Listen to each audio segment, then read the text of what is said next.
Welcome to the Great Detectives of Old Time Radio. From Boise, Idaho, this is your host, Adam Graham. If you've got a comment, go ahead and send it to me. Box13 at greatdetectives.net. Give me a call, 208-991-4783. And it's a new month, so remember to cast your vote for the show on Podcast Alley, podcastalley.greatdetectives.net. Before we get started with today's show, I do want to remind you about Audible. Audible is a great service that brings a world of great audiobooks to you. You can keep up on your professional or leisure reading even if you don't have time to sit down and read because you're on the run. You can also enjoy great fiction such as of course the Nero Wolfe novels. You can even select the book The Black Orchids, which I mentioned just because of today's episode, through Audible, and you can get that free with your free trial. Go to audiblepodcast.com/oldtimeradio to start your free trial. Well, let's go ahead and we will get into today's episode of Nero Wolfe, The Case of the Phantom Fingers. Ladies and gentlemen, the ringing of that phone bell means mystery, adventure. Nero Wolfe's office, Archie Goodwin speaking. What? You're expecting Mr. Wolfe at your place in 3 hours? Your place is where? Yes. Well, I'm expecting Hedy Lamarr in 15 minutes. Yeah, but mister, we're both out of luck. Archie, what are you babbling about? There's a character on the phone who's laboring under the naive delusion that you're about to make a trip upstate. His name? Finley, he said. In that case, he's quite correct. Yeah, he's quite the, yes, Mr. Finley. Mr. Wolfe will be there. Yeah, goodbye. I shall need some beer, Archie. The bottle opener's in the right-hand drawer. Thank you. What one of us needs is a psychiatrist. You're voluntarily leaving your happy home, exposing yourself to the elements, entrusting your only life to a savage automobile? I am. Oh. Somebody's offered you the United States Treasury, huh? Mr. Finley happens to grow orchids. Among them, he has developed a plant possessing spurred labilli. I have an opportunity to purchase a couple of the plants, therefore... I don't believe it. But, Archie, according to the reports I have received, he has produced a strain of black cypripedium. Oh, well, in that case. But, Mr. Wolfe, while it's true that black may be the color of your true love's hair, it is also true that black is the color of funerals.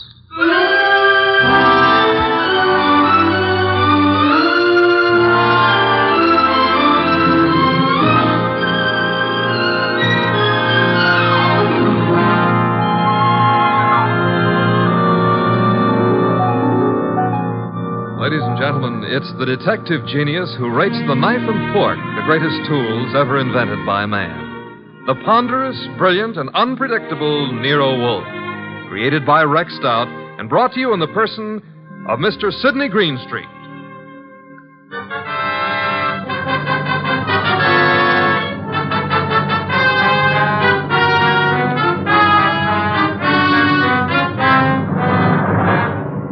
The beginning of the case of the Phantom Fingers actually had nothing to do with black orchids. The first act was played in an old house at the end of an old dirt road. It was short and simple. As short as life. And as simple as murder. Joe, I didn't believe the letters I got. Didn't believe them until now. I've been a lonely man. No wife, children. Joe, it was all coming to you after I died. There was no need for you to steal from me. All you had to do was wait. Joe, that gun. Put it down. No.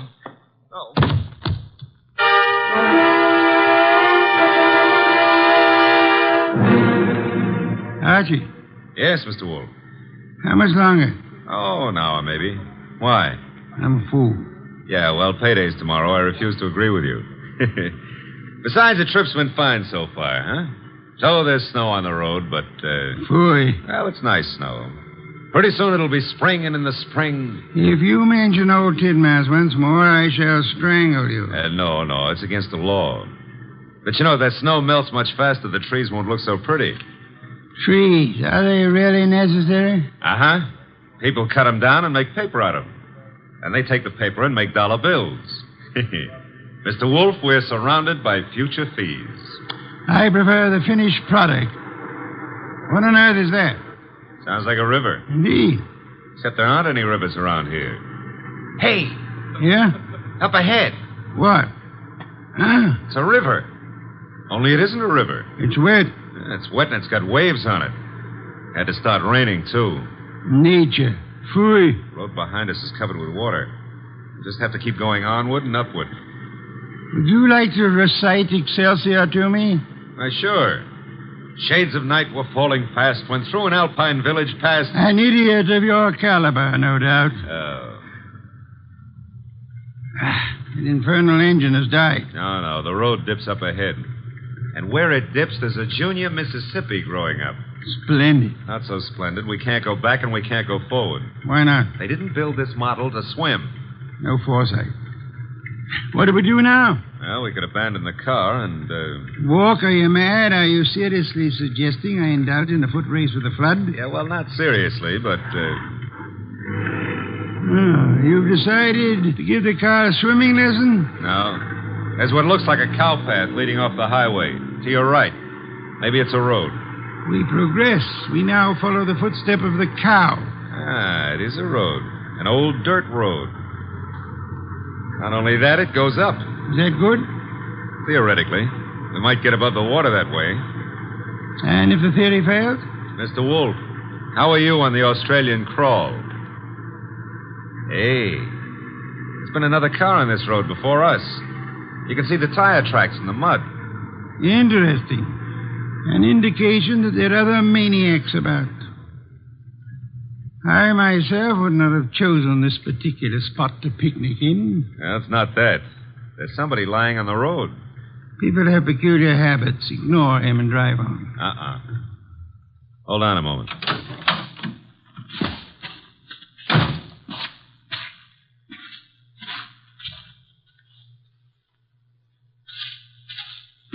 Mr. Wolfe, you better come out here. My madness has its limits. The answer is no. Serious, Archie? Very serious. Oh, very well.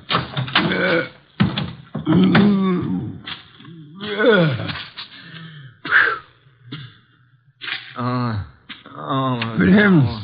Yeah, still alive, but The man's been shot. He's mumbling. Joe.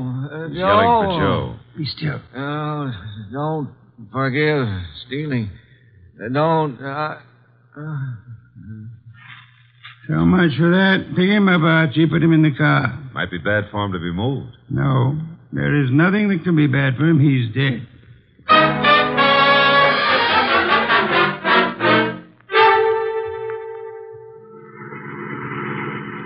Is this blasted road leading anywhere, Archie? Well, seems to be a clearing up ahead. Maybe. Hey, it's a house. Splendid. I'm not so sure. It's perched up on top of a cliff, surrounded on three sides by nothing. On the side facing us, there's a deep ravine and a small wooden bridge. An island in the air. Yeah, high enough to keep above water, maybe, but now that bridge doesn't look too good. Rain may have weakened it. I have no choice, Archie. I have no intention of being drowned in these barbaric surroundings. The bridge, Archie. Okay, hold on. No, the thing's collapsing under us. How momentum shall serve. Well, if it doesn't, 37 blondes are going to be wearing black.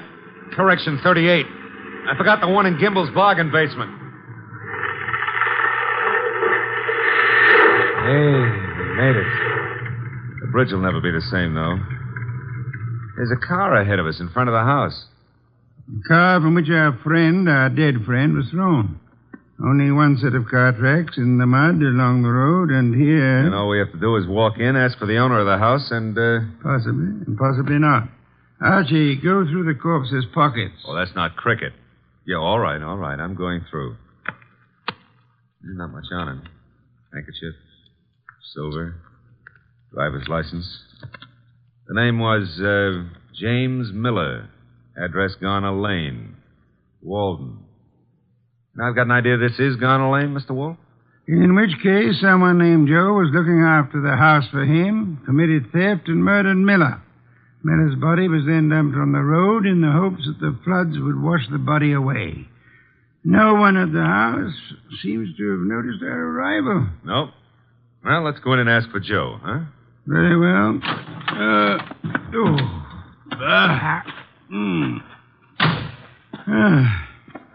Odd. With the bridge down, there's absolutely no way of getting on or off this place. Except for a mountain goat. I don't know any mountain goats. I used to know a plain goat once, though. Indeed. He ran at the 5th at Jamaica. Stop maundering. I never maundered. Also, I never win bets on horse races. That's why I continue to work for you. That is also why you had better ring the doorbell. Okay. Nobody's going to break a leg rushing to open the door. I suppose you try it. I have had more than enough of the weather. Is that polite? Besides, the killer may have some more bullets in that gun. Are you afraid? Sure. Tue, the door, Archie. But old Dr. Tidmouse would say... Well, never mind. Hey, somebody was careless leaving the door open like that. On the other hand, has a spider ever shut its web? The answer is no. Are we flies? Yes. Out of my way, Archie. There are lights up ahead. Must be the living room. Excuse me. Sure. You're excused. Do you live here, sir? Do we... No, don't you? Of course not. This is very strange. I came out to see the people who live here, or the person. I found the door open and no one about. I've been sitting in this corner now for a long time. Oh, it's a pity no one offered you a plum pie. Then you could have stuck in your thumb. You saw no one enter, sir? No one at all. I didn't want to go any further. It would have seemed like prying. Perhaps you had better come along with us. Well, all right. You know, this place, it has an evil atmosphere. Certainly has. What it needs is fresh air. Tue, this would be the living room door. Ajar bit. It is. Looks as pretty as a picture. Oh. Hello. Well, just think of it. 5 minutes ago, you know, I didn't know you existed. And you didn't know I existed. And now... Archie, your existence would have a sudden end unless you keep quiet. Excuse us for intruding, Miss... Intruding? Oh, but I really should ask you to excuse me. You do not live here? I wish I did, but... You see, I've been out walking. I live maybe a mile from here, and then when the flood began, I thought I'd come in here and stay for a while. And you found? An empty house. That's not what I found. As old Dr. Tidmouse has often said... Go through the rest of the house, Archie. Go through the rest... Yeah, well, never mind. I'll, What sound? Somebody's walking. Coming downstairs. I'll go and see. Hey, you! Come on into the living room. Meet your guests in one or several pieces, as you prefer. What? Oh. Hiya, folks. Ah, a host at last. That's very funny. I think I'll laugh. May I ask why? Because this here ain't my dump. I was just casing the joint. I was just taking a stroll. Through the house? I'm eccentric. Oh, clever. However, I think you'd better stay. Why? Because you may turn out to be the owner of this house after all. I rather think introductions are in order. Well, I'm Peg Shirley. My name is Wagner. Joseph Wagner? Lewis. How about you, Stroller? Cregan. Sam Cregan. Peg, Louis, Sam. Mr. Cregan, while you were strolling upstairs, did you notice anyone else about? No. There was no one outside when Archie and I entered. The bridge is down, effectively cutting us off from further visitors. We may assume, therefore, that we are the only people in or about this house. Yeah, it's cozy, ain't it? Which further means that one of you three is a murderer. What did you say? The murderer is the person who owns or lives in this house. All three of you denied being that person. Conclusion, one of you is a liar. I ain't lying. How dare I hardly expected a full immediate confession. However, we are absolutely isolated here. No one is going to come or leave until we have our killer. You know, you can't really keep us here. If I can and will. Remember, the bridge is no longer. So you see, just the five of us alone. No one else inside the house, no one outside. Therefore... Correction, Mr. Wolfe. Maybe it's a branch or something tapping against the door. Unlikely. Archie. Okay, I'll go see who or what it is. Hey, What? I got him. Somebody shut the door. Yeah, all right, I get it. A disreputable and unwashed gentleman. Head badly hurt. Is he conscious, Archie? I don't know. He's mumbling something. Legs pushed off. Fell from the ledge. He's passed out. I guess he was trying to say that somebody pushed him out on a ledge. On the side of the cliff, maybe. He must have regained consciousness and crawled to the house. Where'll I put him, Mr. Wolfe? Bedroom, I suppose. We'll need first aid. We can't get a doctor. Cregan, where are the bedrooms? Yeah, one right up at the head of the stairs. And don't ask me how I happen to know. We shan't, Archie. Okay. I'll need somebody to help me carry him up without shaking him too badly. Cregan? Okay. Let's go. As for the rest of you, Mr. Wagner, Miss Shirley, I suggest we return to the living room. But I don't see any reason why we should take orders from you. One of you is a murderer. I include Mr. Cregan, of course. Oh, but that poor man wasn't dead. Not for lack of trying. However, I was not referring to him. You mean someone else has been killed? Precisely. That is why I hope we shall not hear another knocking at the door. It could only be a corpse.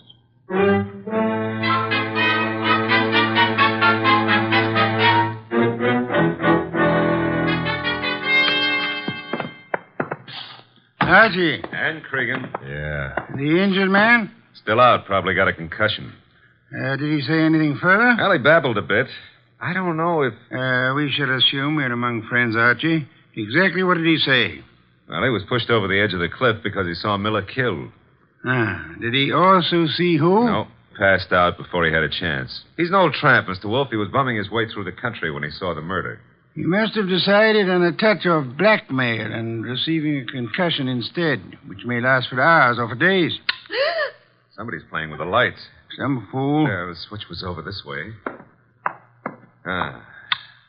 Lights are on again. Whose idea was that? I had nothing to do with this. Me neither. Miss Shirley, why did you scream? Well, someone brushed against me in the darkness. You were standing? Near the table, this table. Archie? No, nothing on the table except a bunch of keys on a ring. Something screwy. Why should a guy put the lights out just to deposit a bunch of keys on the table? Obvious. Without doubt, those are the keys of this house. Possession of them would have disclosed which of you lives here and which of you therefore killed Miller. It's late. I shall sleep down here, lacking an elevator to transport me upstairs. The elevator's lacking. Yes, the rest of you should be able to find bedrooms upstairs. Good night. Archie. Yeah? Follow them upstairs. Spend the night awake. Okay. Good heavens, Archie. On my way. I don't know. What's cooking up here? Somebody's playing with the lights up Strike there, a match. You don't have to. I got a flashlight. Oh, here it is. Light switch. You know, this putting out of lights is getting to be somebody's bad habit. Well, all three of you seem to be okay. Stay here. Where are you going? Tramp's room, right here at the head of the stairs. Think of all your good deeds while I'm gone. All right, downstairs again. What, again? Oh, dear. What happened? Well, it was more than a bunch of keys this time. Oh, that knife. There's blood on it. There should be. I just pulled it out of a man's heart. Well, Mr. Wolfe, one of these three babies doused the lights, popped into the tramp's room, deposited the knife in his chest, and popped right out again. The knife you're holding? Yeah. Intelligent of you to wrap a handkerchief around the handle. Well, whoever killed the tramp didn't have time to fool around with gloves, so... There should be prints on the knife handle. Satisfactory, Archie. That's mild enthusiasm. Archie, on that desk, an ink pad. Yeah. Miss Shirley, you carry face powder, of course? Yes, I do. Archie will need it to bring out the prints on the knife. He will then fingerprint each of you. Compare your prints with those on the knife, and we shall have a murderer to hand over to the police. Archie, will you begin, please?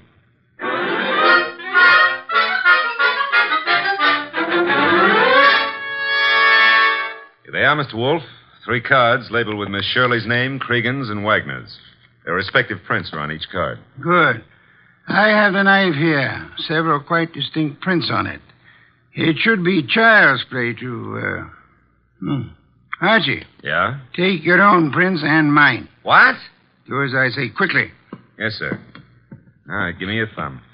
Thank you. That's it. Now mine. Thank me.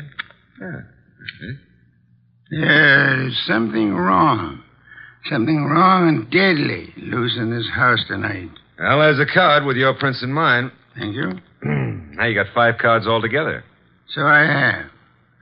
Archie, What now? take the ink pad and a fresh card with you. Where am I going with them? Upstairs? But, Mr. Wolfe, there's nobody upstairs except the corpse. Precisely. It is his prints I want.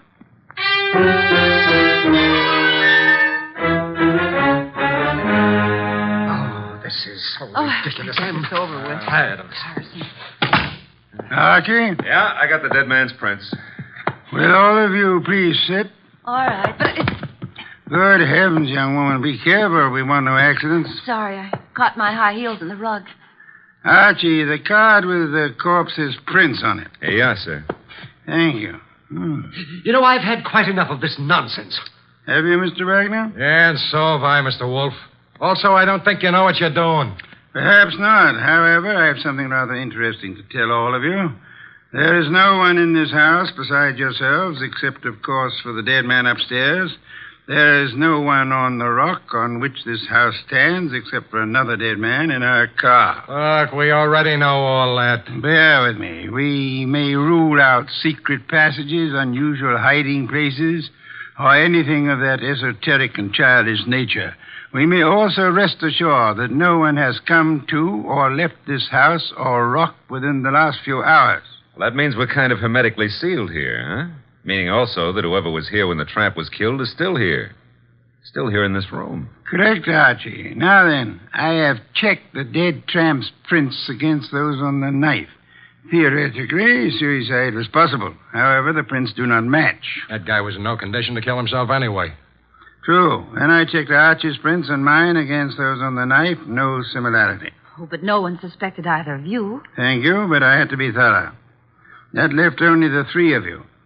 I compared your cards and the prints on them with the prints on the handle of the knife. And?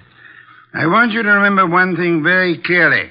We are the only living people in this house or on this rock of land. No tricks are possible and may be ruled out. All right, so what? This. The prints on the handle of the knife that pierced the heart of the man upstairs do not match his prints or the prints of anyone in this room. Yeah, I knew mine wouldn't match. Would you mind saying that again? He doesn't have to. And those cards, Mr. Wolfe, has the prints of everybody here. And yet none of them match the prints on the knife handle. But, well, in that case, who or what killed him? Why, there must be someone else in the house. I give you my word there is not. Hey, you thinking about ghosts or something? Ghosts never leave fingerprints.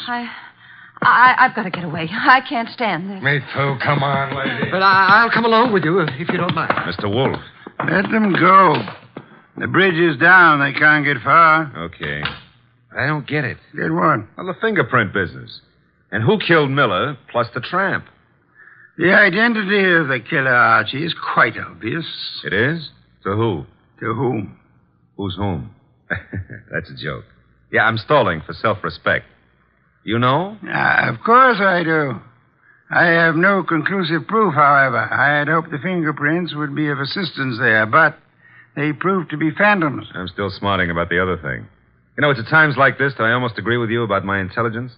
Lack of intelligence? Yeah, well, don't rub it in. Don't rub it in. Just go ahead. Yeah, well, maybe you better rub it in. From now on, you may refer to my brain in the negative. In the negative? Bless you, Archie. What I've just done, I don't know, but can I have a raise? No. I'll take it back. You can't. Get the others in at once. Mr. Wolfe, you now have the appearance of Mr. Wolfe being surrounded by several dozen bottles of beer. What have I done? You've explained the fingerprints, Archie. Hurry. I don't want to keep the killer in suspense.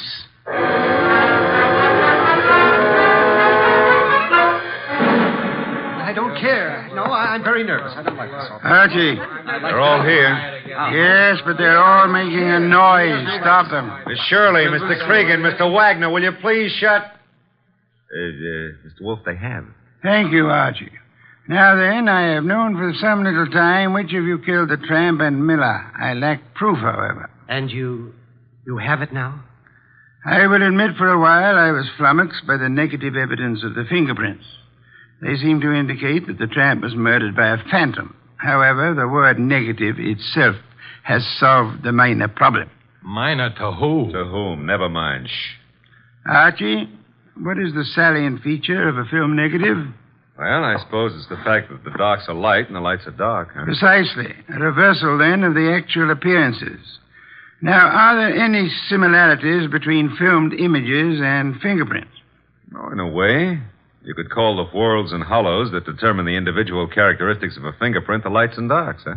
You could. I shall. Miss Shirley, would you help in an experiment? Of course. Thank you. Archie, I want you to take Miss Shirley's fingerprints once again. Okay. Pad and card. Here you are, Miss Shirley. All right. Archie, quick. Huh? Grab her arm. I got it. Well- Usually I don't have to be coached, but... Let go of me. What are you trying to do? Miss Shirley, you already had pressed your fingers on the ink pad once. Why were you about to do it a second time? Well, I just wanted to make a better impression. Phooey. Archie, wipe some of the ink off her fingers. Oh, but then it won't be any good. It'll be very good, Archie. I've done it. And take the print. No, let go of me. Maybe. I never hurt women if I can help it, but right now I won't be able to help it. Mr. Wolfe wants your prints all over again, so down on the nice white card. No. There, thanks. Will you let me have that card now, Archie? Sure. In the meanwhile, hold on to Miss Shirley. A pleasure. Indeed? Would you continue to think so, Archie, if I told you that Miss Shirley's first name is not Peg, but happens to be Josephine, for which the diminutive is Joe?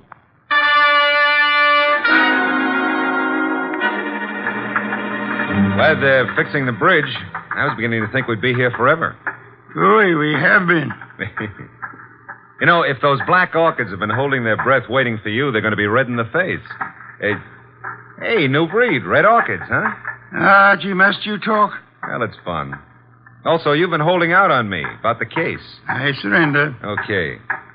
You know, when we compared the new prints of Josephine with those on the knife, you could have knocked me over with a sash weight. They were identical. Naturally. She stabbed the tramp. Yeah, but what was the fingerprint gag?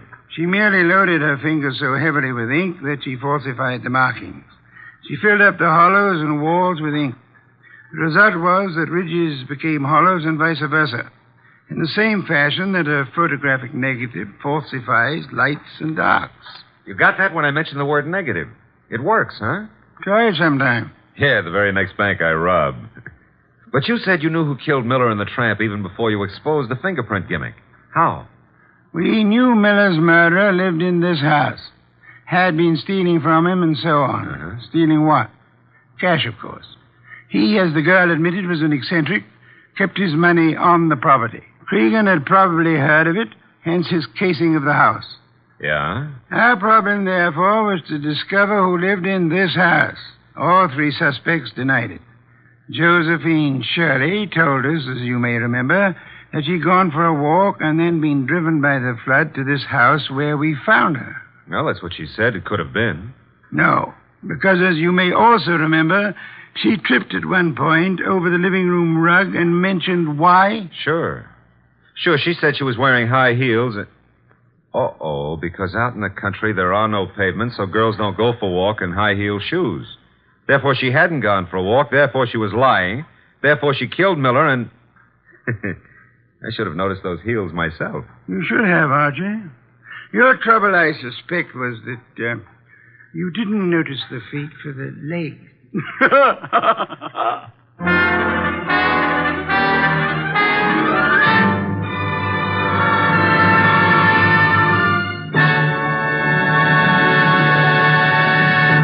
You have been listening to The New Adventures of Nero Wolfe, starring Sidney Greenstreet.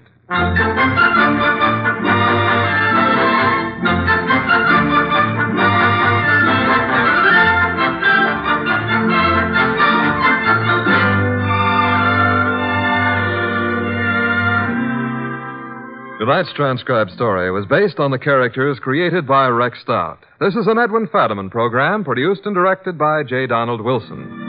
In the cast were Gerald Moore as Archie Goodwin, and G.G. Pearson, Howard McNear, Tim Graham, and Eddie Fields. Next week at this same time, Nero Wolfe and Archie will bring you The Case of the Vanishing Shells. Don Stanley speaking. 3 chimes mean good times on NBC.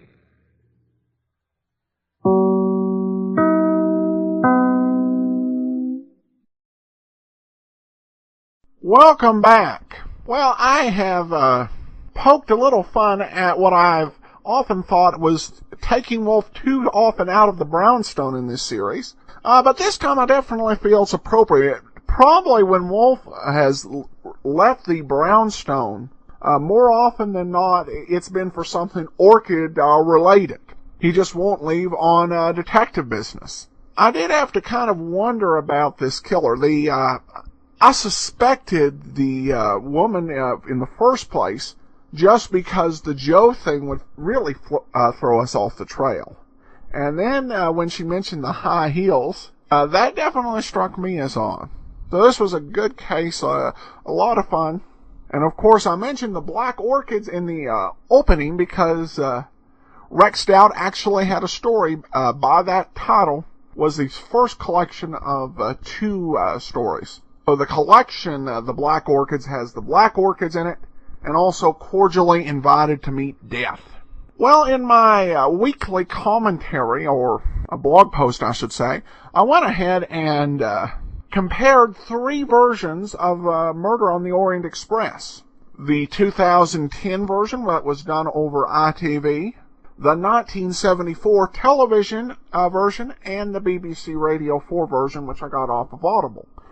Tracy comments, I was very, very disappointed with the Suchet Orient Express. Rather than a complex puzzle about whodunit, which is what the original tale is really about, it's instead Poirot being moody, other characters being annoying, murders being actively evil as opposed to acting out of a sense of thwarted justice.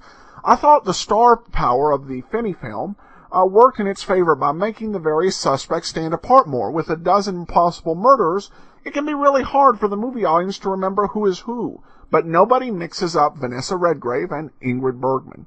Some good points there. Thanks a lot, Tracy. Finally, we have another tip from Valerie, who writes, I already have the premium site and love it. Thanks for the great detectives and Dragnet. Well, thank you so much, Valerie. I really appreciate everyone's support of the program.